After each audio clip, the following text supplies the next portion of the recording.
Comissão de Constituição e Justiça discute mudanças nas regras de ingresso nas instituições militares. A audiência pública vai discutir os riscos da exploração do xisto em Santa Catarina. Começam os preparativos para a 9ª edição do Prêmio de Responsabilidade Social. E ainda, vereadores mirins participam de curso de capacitação em Schroeder. O Jornal da Tarde desta terça-feira, 4 de junho, já está no ar.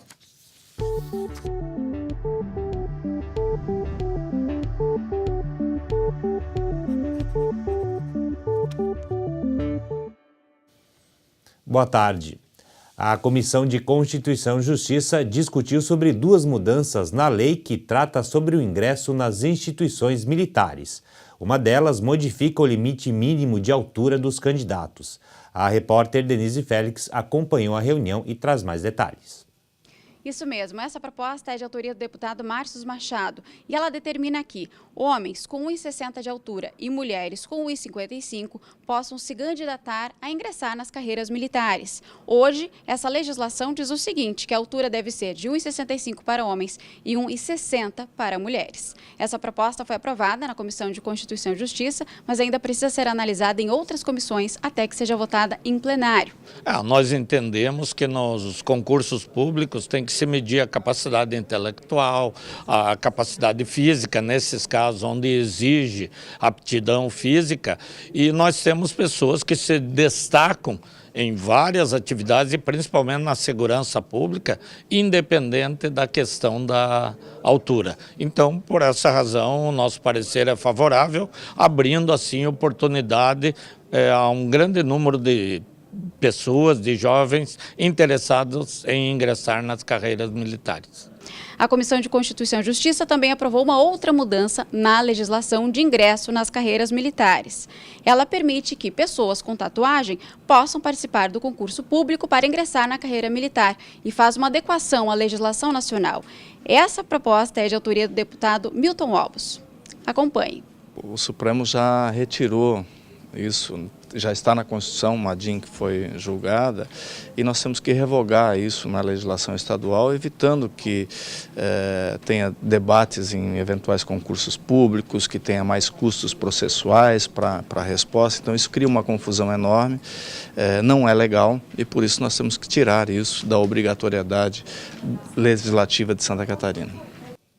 E a Comissão de Direitos Humanos do Parlamento reuniu instituições públicas nesta manhã para discutir formas de proteção aos menores vítimas de violência. Confira.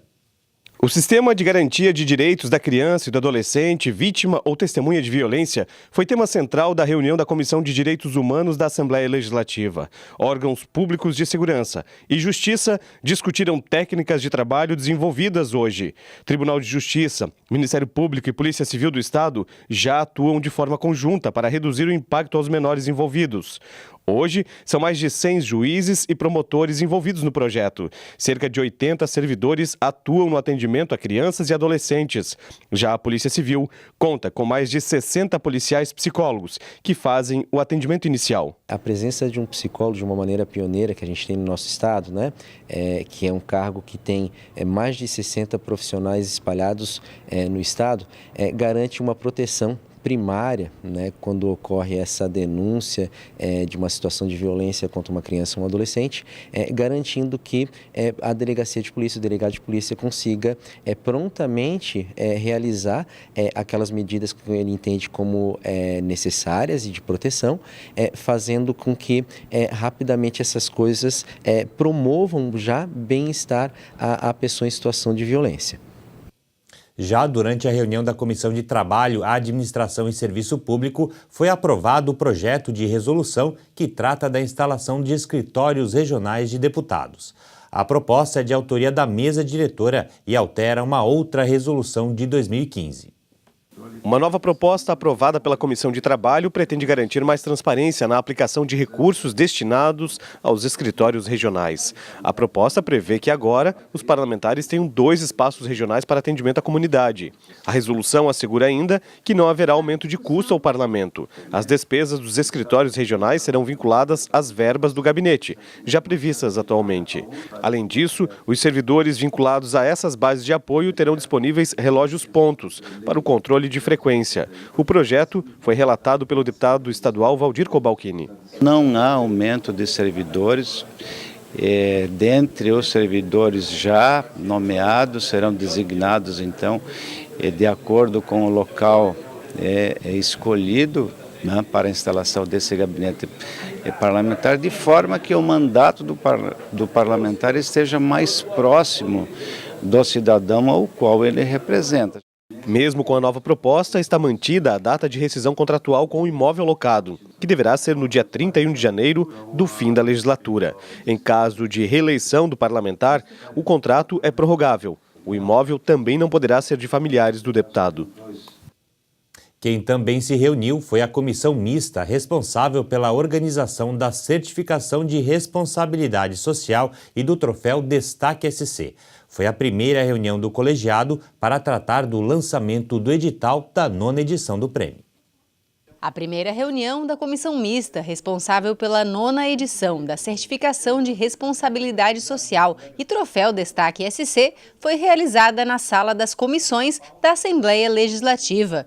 Atualmente, a comissão é formada por 11 membros, representantes das seguintes entidades: Assembleia Legislativa, Agência de Regulação de Serviços Públicos, Agência de Fomento do Estado, Conselho Regional de Contabilidade, Federação Catarinense de Municípios, Federação de Comércio de Bens, Serviços e Turismo, Federação dos Contabilistas do Estado, Secretaria de Estado do Desenvolvimento Econômico Sustentável, Federação das Indústrias de Santa Catarina, Ordem dos Advogados do Brasil e Centro de Integração Empresa-Escola.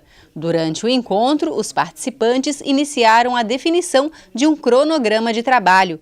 A previsão é que as inscrições para a certificação deste ano fiquem abertas entre 1º de julho e 20 de setembro, com a entrega dos certificados e troféus no mês de dezembro.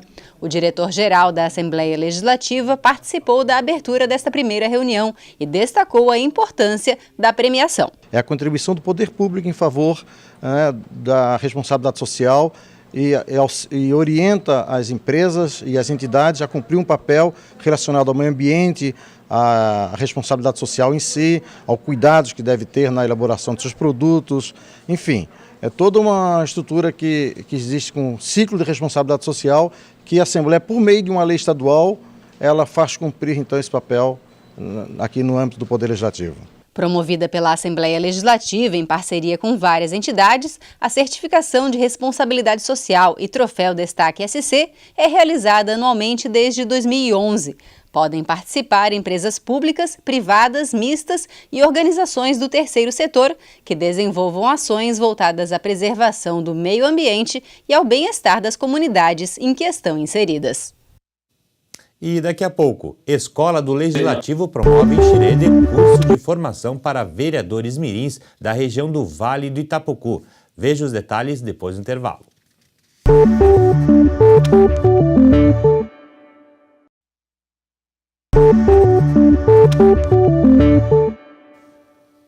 A Assembleia Legislativa e grupos ambientalistas da Grande Florianópolis promoveram o 10º Seminário de Educação Ambiental. O objetivo foi capacitar os professores da rede pública de ensino da Grande Florianópolis. O tema deste ano foi a cultura indígena e a educação ambiental. O seminário reuniu no auditório Antonieta de Barros da Assembleia Legislativa ambientalistas, professores da rede pública de ensino e representantes das etnias Caingangue, Xoclém e Guarani, que formam a população indígena catarinense. A palestra da Procuradora da República Ana Lúcia Hartmann, do Ministério Público Federal, foi um dos destaques da programação no período da tarde. Ela é referência em Santa Catarina em políticas públicas de defesa do meio ambiente e em favor dos direitos e interesses dos povos indígenas e das populações tradicionais. E falou sobre a importância de respeitar os conhecimentos dos povos originários para a preservação ambiental. Eu acho sempre importante capacitação e educação é o mais importante que a gente, mais importante serviço que um Estado pode dar, né? Então é super importante que a gente discuta essa questão emergencial que é do meio ambiente dentro da educação. A Procuradora da República participou de um painel sobre gestão ambiental, ao lado do cacique Iral, da aldeia Guarani Ambiguaçu, que tem 148 habitantes. Ele é o primeiro advogado indígena de Santa Catarina e falou sobre a importância do olhar indígena no processo educativo. Os povos indígenas, na verdade, são educadores por natureza, né? Quando se trata da questão ambiental, então os professores devem procurar, principalmente as comunidades indígenas, ver como está a realidade, ver a questão do meio ambiente, como ela é tratada pelos povos indígenas. O seminário foi organizado pela Comissão de Turismo e Meio Ambiente, Escola do Legislativo e pelo Grupo de Trabalho de Educação Ambiental da Região 08, composto por mais de 30 instituições ligadas ao meio ambiente, sediadas nos 23 municípios das bacias dos rios Cubatão, da Madre, Tijucas e Biguaçu. O evento marca a Semana Internacional do Meio Ambiente e o Dia do Educador Ambiental. O foco dele principal são os educadores, os professores da rede municipal e estadual de educação dos municípios que compõem a região hidrográfica 08. E o seminário é bem importante para trazer esses temas, para a gente debater sobre eles, e capacitar os professores para eles levarem essas questões à escola, para os alunos. Já em Schroeder, centenas de estudantes participaram de um encontro regional para vereadores mirins. A formação oferecida pela Assembleia Legislativa tem o objetivo de preparar novas lideranças para o futuro. Eles são adolescentes apaixonados por tecnologia. Estudantes que, numa roda de amigos, se divertem no bate-papo descontraído. Mal sabem que essa conversa faz parte do processo político-social. É essa descoberta que a Escola do Legislativo promove através de encontros regionais de vereadores mirins. Nosso papel tem sido, nos últimos tempos, de desconstruir essa visão negativa da política e mostrar para eles que a política faz parte da vida deles. Todas as decisões, todos os atos que eles fazem são decisões políticas. E aí, mostrar que a política também, dentro da institucionalidade, na Câmara de Vereadores, na Assembleia Legislativa, é o espaço onde se decide a vida de todo mundo. Mais de 150 estudantes fazem parte do projeto Vereadores Mirins de 7 municípios da região do Vale do Itapocu.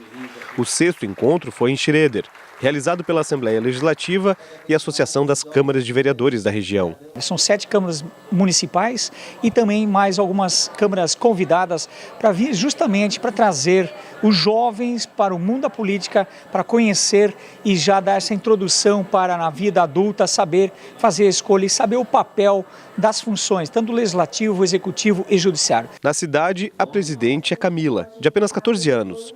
Filha de político, percebeu que o ingresso no projeto a fez entender de outra forma o processo político. Eu vejo que eu tenho um papel muito importante na Câmara e eu posso crescer. A mulher ela pode fazer com que o país cresça e o cenário atual não é muito isso. Além de Camila, outras 6 meninas presidem Câmara de Vereadores mirins em toda a região. Prova do potencial de mulheres do futuro no cenário político de hoje. Aqui, meninos e meninas aprendem juntos. Nas rodas de palestras, entendem melhor a importância de cada um. Arão foi vereador mirim em Blumenau no passado. Hoje é um exemplo da importância do projeto na formação de futuras lideranças. A Escola do Legislativo ela traz justamente esse momento para que essas vereadoras, esses vereadores mirins que já têm alguma ligação de liderança política em suas escolas, na Câmara de Vereadores, em seus municípios, tenham a oportunidade de discutir de que maneira que eles podem se envolver cada vez mais. E a Assembleia Legislativa realiza nesta quinta-feira, dia 6, uma audiência pública para discutir os possíveis danos causados ao meio ambiente pela exploração do xisto na região do Planalto Norte. O debate será realizado no município de Papanduva pela Frente Parlamentar em Defesa da região Norte e Nordeste de Santa Catarina. O xisto é um tipo de rocha sedimentar rica em material orgânico, resultado de transformações sofridas por resíduos vegetais durante milhões de anos. Do xisto podem ser extraídos óleos e gases, que depois de refinados podem dar origem a vários produtos usados pela indústria petroquímica. Segundo a Agência Nacional de Petróleo, o Brasil é o segundo país com maiores reservas de xisto do mundo e Santa Catarina é um dos 6 estados brasileiros que possuem reservas dessa rocha. Agora, a possibilidade de extração de óleo de xisto no Planalto Norte catarinense será tema de uma audiência pública no dia 6 de junho, no município de Papanduva. Ela é extremamente interessante no sentido de você abrir as portas para que a comunidade possa participar do processo, possa conhecer melhor o que é, possa opinar, emitir a sua opinião, se é favorável, se é contrário, qual o seu posicionamento. Nós também posicionarmos a sociedade em que pé está cada passo dado com relação a essa possibilidade de uma extração de xisto na região de Papanduva e posteriormente em todo o estado de Santa Catarina. Fabiano da Luz é o relator de um projeto de lei de autoria do deputado Valdir Cobalcini, que está tramitando na Comissão de Constituição e Justiça da Assembleia Legislativa. A proposta proíbe a exploração no mineral denominado xisto ou qualquer de seus derivados no estado de Santa Catarina.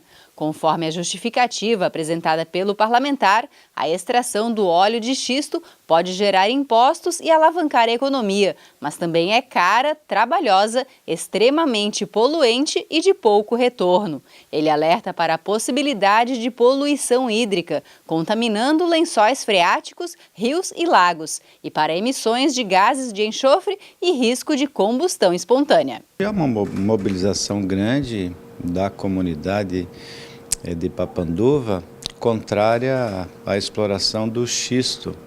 E, em função disso, nós protocolamos um projeto de lei proibindo essa exploração, né, pelo dano ambiental, porque nós temos outras fontes de geração de energia sem a necessidade da exploração do xisto.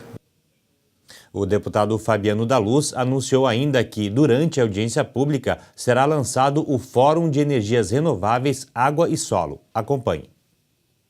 Nós vamos lançar o Fórum de Energias Renováveis, Água e Solo, que é justamente proteger as nossas riquezas, proteger o nosso patrimônio, garantir com que aquilo que é dos catarinenses permaneçam com os catarinenses, que as riquezas do nosso solo não sejam levadas simplesmente embora por outros, e sim sejam preservadas, valorizadas, respeitadas e que sejam nossas. E o Jornal do Parlamento termina aqui. Outras informações você confere às 6h45 no TVA Notícias. Uma boa tarde para você.